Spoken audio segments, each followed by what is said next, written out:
L'instant patrimoine avec Groupama.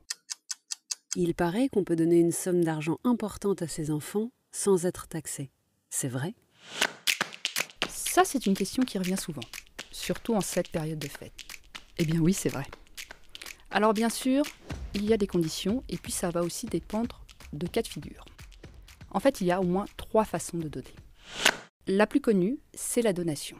Avec ce système, chaque parent peut donner jusqu'à 100 000 € à chacun de ses enfants tous les 15 ans. Cela peut être une somme d'argent, une œuvre d'art, un bijou ou même un bien immobilier. Deuxième possibilité, le don familial.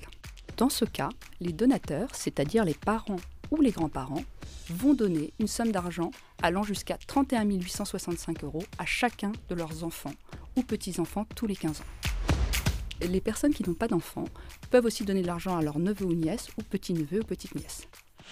Mais attention, le donateur doit avoir moins de 80 ans et les personnes qui reçoivent le don doivent être majeures.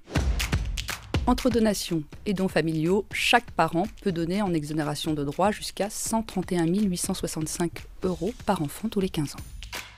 Il existe encore une troisième possibilité, moins connue, c'est le présent d'usage. Grâce à ce système, il est possible de transmettre des biens ou de donner de l'argent à ses enfants. Attention cependant, il faut que ce soit à l'occasion de certains événements, comme par exemple des mariages, l'anniversaire ou Noël, et ça ne doit pas excéder une certaine valeur. Combien me direz-vous ? Ça, c'est une question qu'on me pose souvent. Eh bien, la loi ne le précise pas.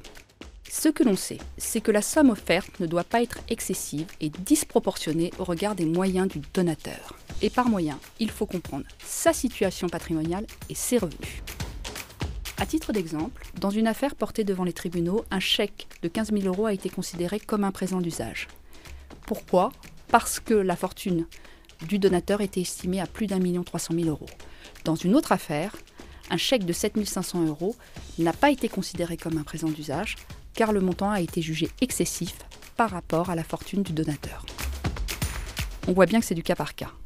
Donc si ça vous intéresse, parlez-en à votre conseiller. Il connaît bien ses pratiques et il est là pour vous accompagner. Merci à Anne-Lise Charrier-Marsène, responsable gestion de patrimoine et ingénierie patrimoniale de Groupama Genvi, d'avoir répondu à la question.